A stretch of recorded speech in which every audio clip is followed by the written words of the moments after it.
Story 1. My Uncle Mike used to serve as a police officer in Houston. At the time this story occurred, he was still a rookie, handling the night shift with an older partner. He didn't tell me his partner's name, so let's just refer to him as Dave. On this one night, they were patrolling a suburban area when they got a call from dispatch about a possible domestic disturbance. A neighbor had reported yelling and crashing noises from the house next door. They pulled up quietly and saw that the lights in the house were flickering. Dave told my uncle to hang back while he knocked on the front door when no one answered. Dave circled around the house to check the back. Moments later, my uncle heard him calling over the radio. His voice sounded panicked. He had spotted someone through the back window and thought it was suspicious. Mike ran round to the back and found Dave staring into the kitchen window, frozen inside. There was a man standing over a woman who was lying motionless on the floor. The man was muttering something unintelligible and holding what looked like a fire poker. Before they could do anything, the man turned and looked directly at them. He didn't seem startled, just ... wrong. They kicked the door in and rushed. Inside, the man didn't resist. He dropped the poker, raised his hands, and started laughing.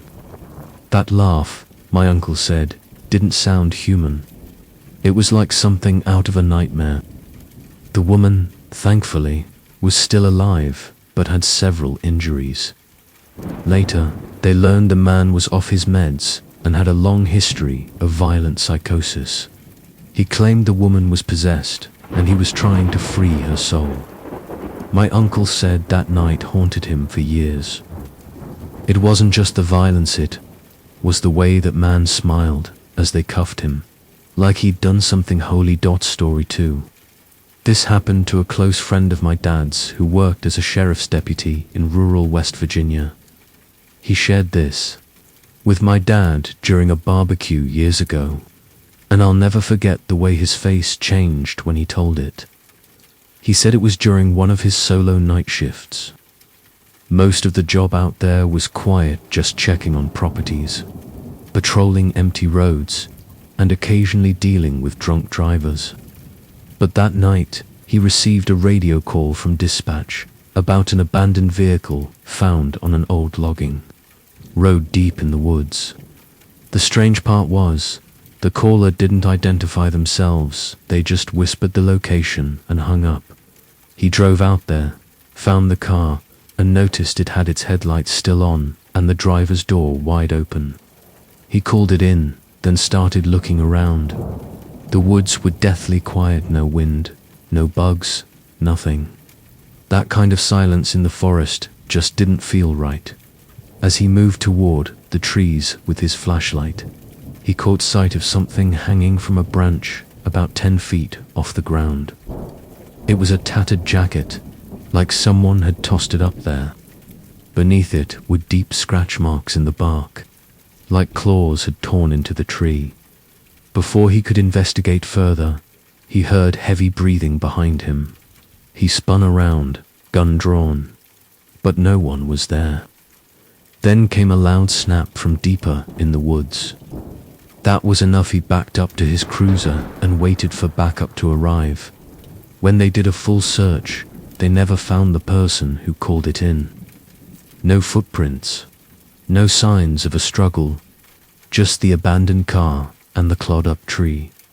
The whole department thought someone was messing around, but the deputy was convinced it was something else.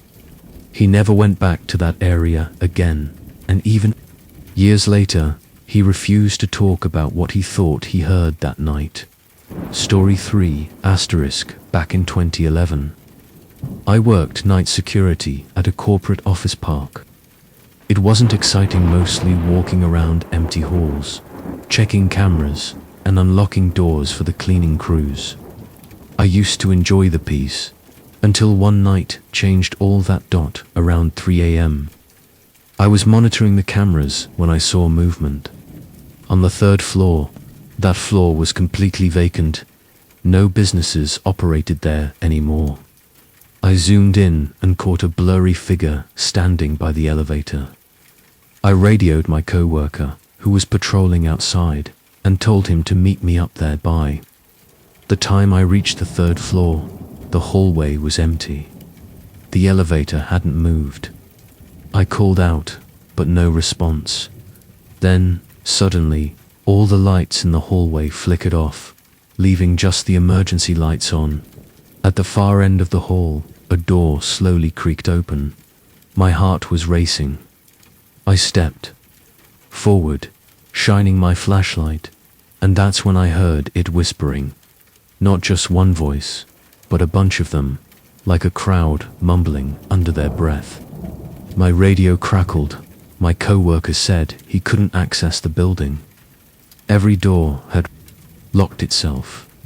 Then I heard a loud bang from the open room. I ran in, expecting to find someone hiding, but the room was completely empty.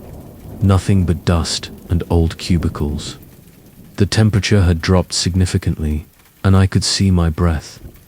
I backed out and took the stairs down, refusing to use the elevator. After that night, I asked to be reassigned to the day shift. I don't know what I saw or heard, but it wasn't right. And no one ever figured out how the cameras caught someone on a floor that was supposed to be vacant and sealed. Story 4. When I was 23, I took on a job working night shifts at a small hotel located near the outskirts of a moderately sized town. The place didn't attract too many guests during the week, so most nights were quiet, and I'd spend my time reading or listening to podcasts behind the front desk. One night around 2 a.m. on a slow Tuesday, a man came in looking rough, like he hadn't had a good meal or sleep in days. He didn't have a reservation, which wasn't out of the ordinary, but there was something off about the way he scanned the lobby. He finally asked for a room and paid in cash, hesitating every few seconds like he was waiting for someone to stop him. I assigned him a room on the second floor and watched as he headed upstairs. About an hour later, I noticed something strange on the security cameras. The guy was repeatedly stepping out of his room, peeking down the hallway, then going back in. At first, I thought he might be waiting on a delivery or maybe expecting someone to arrive, but the way he kept pacing was unsettling. After a while, he disappeared from the hallway view, and that's when I heard a rattling noise from the back entrance. I switched to the backdoor camera feed and saw the same guy, now outside, trying to open the employee-only entrance using what appeared to be a crowbar. Alarmed, I quickly locked the lobby and called the police. He kept smashing the metal bar against the handle, trying to get in, and the sound echoed through the halls. The whole thing felt like it lasted forever, though it couldn't have been more than 5 or 6 minutes before the cops pulled up and tackled him. Later, I found out he never actually entered the room I gave him. Instead, he'd gone through the stairwell and wandered around different floors, trying doors and searching for back access points. What truly freaked me out was what the officers discovered. He was carrying a duffel bag containing duct tape, rope, and a large hunting knife. No ID, no name, and he never spoke a word, not even to the cops. After that night, I never worked another overnight shift again. Asterisk.